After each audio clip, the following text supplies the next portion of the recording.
एक दिन जब गुड्डू स्कूल से अपने दोस्तों के साथ घर आ रहा था, तभी रास्ते में उसे ब्राउनी दिखा।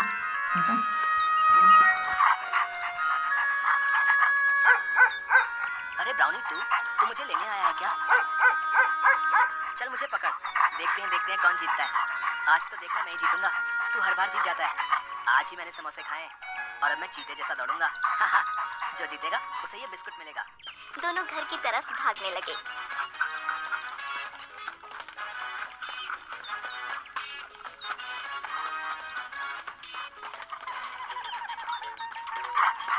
ब्राउनी घर पहले पहुंच गया।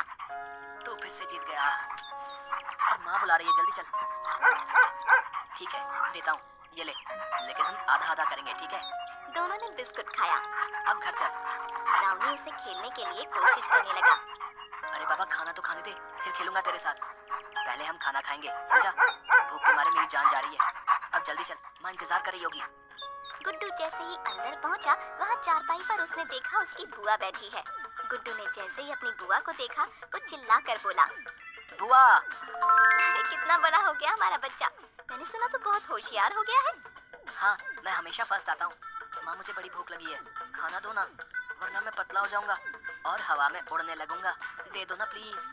भाभी, मुझे भी बड़ी भूख लगी है, पता चला मैं भी उड़ने लगूं। अरे नहीं बहना, तू हवा में नहीं उड़ेगी, देखना। क्यों? क्योंकि उसके लिए तुम्हें पतला होना पड़ेगा और मुझे नहीं लगता कि तुम एक दिन ना खाने से पतली हो जाओगी। भाभी, देखिए ना भैया को। आप भी ना, अभी आई है वो और आप शुरू हो गए। शांत हो जाइए। माँ, खाना।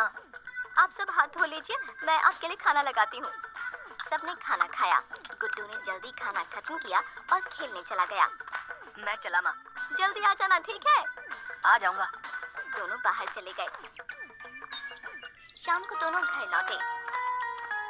बेटा गुड्डू, हमें तुमसे कोई जरूरी बात करनी है। गुड्डू, तुम आगे की पढ़ाई बुआ के साथ रहकर करोगे, शहर के अच्छे विद्यालय में जाओगे।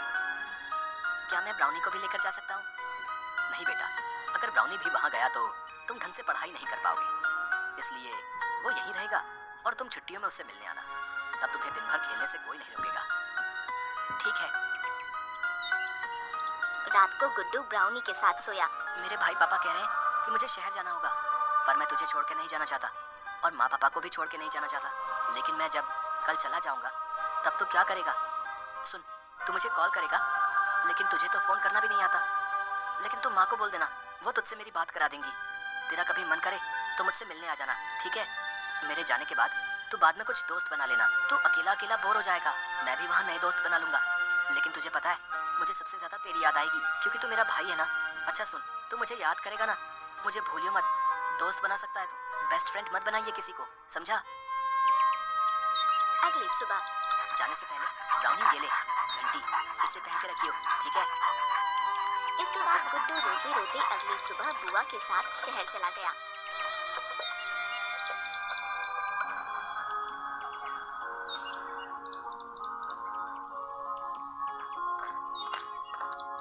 कार्तिक गुड्डू के गले लगा। आज से गुड्डू हमारे साथ ही रहेगा, उसे अपने कमरे में ले जाओ। कुछ दिनों बाद गुड्डू का एडमिशन कार्तिक के स्कूल में हो गया। दोनों बच्चे मन लगाकर पढ़ने लगे।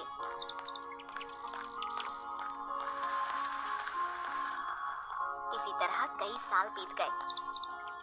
एक दिन, अजी सुनो ना, कितना समय हो गया अपने बेटे से मिले हुए। आप उससे कहो ना वो यहाँ आए, हमसे मिल ले। ठीक है, रुको, उसे कॉल करता हूँ। हेलो। हाँ जी पिताजी, कैसा है तू? सुन, तेरी माँ चाहती है कि तू उससे मिलने यहाँ आ जाए। ठीक है पिताजी, मैं आज ही कंपनी में छुट्टी के लिए बात करता हूँ। ठीक है। कुछ दिनों बाद गुड्डू बिना बताए शाम को घर पहुँच गया। माँ। गुड्डू, तूने यहाँ आने से पहले बताया भी नहीं कि तू आ रहा है। बड़ा हो गया मेरा बेटा। गुड्डू ने माँ के पैर छुए, तब तक पापा भी आ गए और फिर पापा के भी पैर छुए। जीता रह बेटा, तूने आने से पहले बताया नहीं, हम तुझे लेने ही आ जाते। अगर बता देता तो आप सभी को सरप्राइज कैसे करता? कितना बड़ा हो गया है मेरा बेटा। चल हाथ मुंह धो ले, मैं तेरे लिए खाना बनाती हूँ। अचानक उनके घर के बाहर से एक बछड़ा जंगल की ओर जा रहा होता है। अरे कोई रोको उसे, अरे जाने मत दो भाई। खाना खाते वक्त गुड्डू अपनी माँ से बोला, लगता है यहाँ पर जंगली जानवरों का ज्यादा ही आतंक फैला हुआ है, तभी तो लोग कितना डर रहे हैं जंगल जाने से। पर जब मैं आया था तो उस तरफ तो कोई जंगल था ही नहीं। तो फिर वो किस जंगल की बात कर रहे हैं? नहीं बेटा, वो सब जानवरों की वजह से नहीं डर रहा, बल्कि उस भूतिया जंगल की वजह से डरा है। वहाँ एक राक्षस रहता है। वो जंगल सुबह गायब हो जाता है और शाम होते ही वापस अपनी जगह पर आ जाता है। माँ, ऐसा भी कभी होता है क्या? एक जंगल ही अपनी जगह से गायब हो जाए? अच्छा ये बताओ, ब्राउनी कहाँ है? तब से दिख नहीं रहा। बेटा बहुत जंगल में चला गया था, हमने बहुत ढूंढा, वो नहीं आया और उसका बहुत इंतजार भी किया। क्या आप सभी ने मुझे क्यों नहीं बताया? हम नहीं चाहते थे कि इन सब का असर तेरी पढ़ाई पर पड़े, इसलिए हमने तुझसे बात छुपाई। इसके बाद गुड्डू लेट गया और सोचने लगा। उसके दिमाग में कई सवाल चल रहे थे। वो दिमाग में सोचता है, ये सब चल क्या रहा है?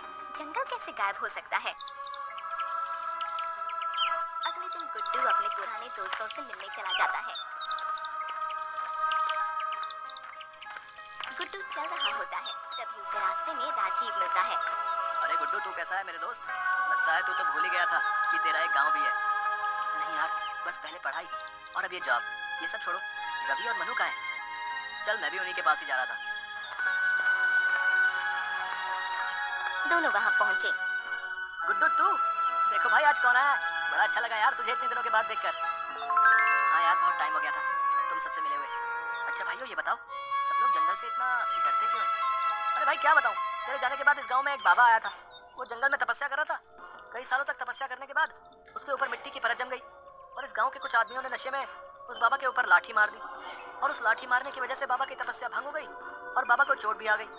तब से उस बाबा ने इस जंगल को और इस गांव के लोगों को श्राप दे दिया कि अगर इस गांव का कोई भी इंसान जंगल की तरफ जाएगा तो वो कभी भी वापस नहीं आएगा। वो जो लोग वहाँ गए थे वो आज तक वापस नहीं आए और उसके बाद जितने भी लोग जाने अनजाने से गए वो भी कभी वापस नहीं आए। श्राप कभी खत्म नहीं होगा भाई। इसके बाद रवि गुड्डू को श्राप कैसे टूटेगा वो बताता है। ये सुनने के बाद चलो दोस्तों, मैं घर जाता हूँ, माँ भी इंतजार कर रही होगी। इसके बाद गुड्डू वहाँ से चला जाता है और घर जाते वक्त वो गांव के उसी रास्ते पर जाता है जहाँ से जंगल शुरू होता है, लेकिन उसे जंगल नहीं दिखाई देता। इसलिए वो घर लौट आता है और रात होने का इंतजार करता है। रात होते ही वो बिना किसी को बताए जंगल की तरफ चल पड़ता है। वो जैसे ही जंगल के पास पहुंचता है। ये क्या, दिन में तो यहाँ कोई जंगल नहीं था, अचानक इतना बड़ा जंगल कैसे आ गया?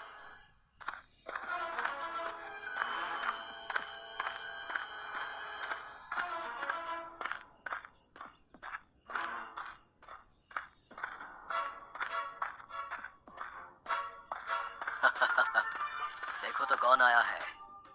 तू यहाँ क्यों आया है? बोल। बस पिछली बार तूने पूछा था ना, इस बार मैं पूछूंगा। नहीं मैं पूछूंगा। नहीं मैं, नहीं मैं, नहीं मैं।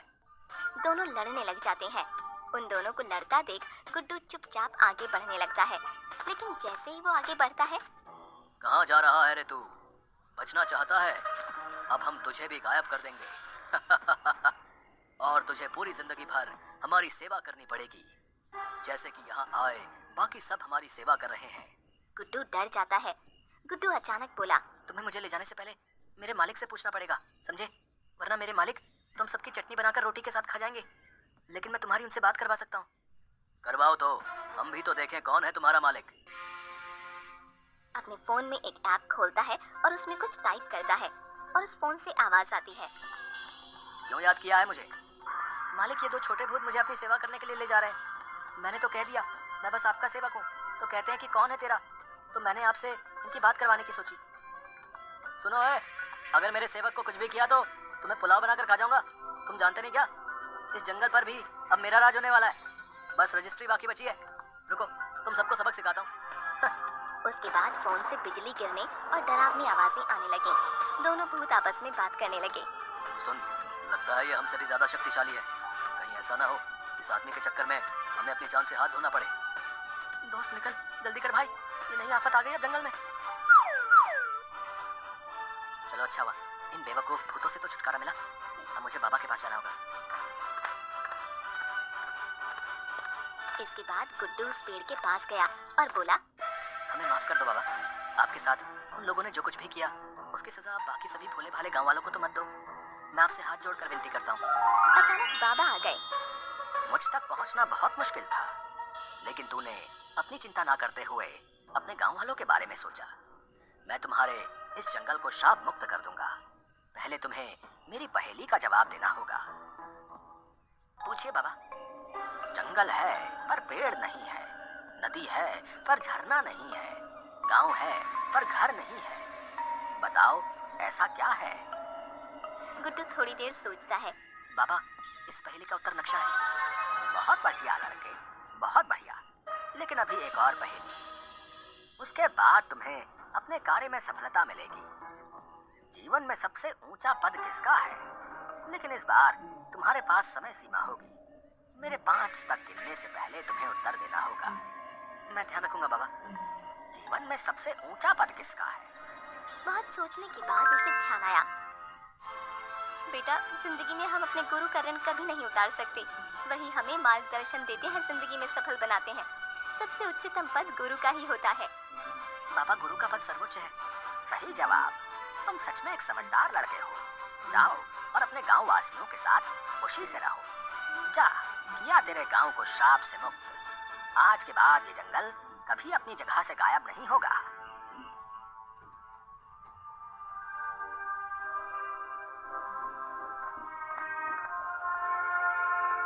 तभी गांव के सभी लोग मशाल लेकर जंगल के बाहर खड़े होते हैं और गुड्डू को देखते ही गुड्डू की माँ विमला, तू वहाँ क्यों गया बेटा? तुझे कुछ हो जाता तो? माँ तू ही बता, अगर मैं नहीं जाता तो ये सब ठीक कैसे होता? कभी ना कभी किसी ना किसी को तो सब खत्म करना ही था ना।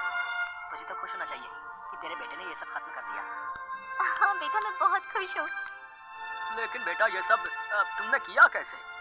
ज्यादा कुछ नहीं, मैंने अपनी कंपनी के लिए एक ऐप बनाया था जिसमें हम कुछ भी टाइप करें तो वो टाइप की गई चीजें अपने आप आवाज में बदल जाती हैं।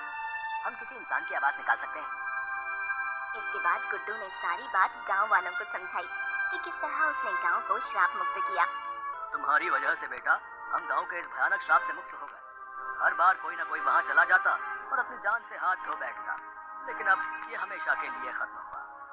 जैसे ही गुड्डू और सब लोग घर जा रहे होते हैं, तभी घंटी बजने की आवाज आई और एक कुत्ते के भौंकने की आवाज सुनाई देती है।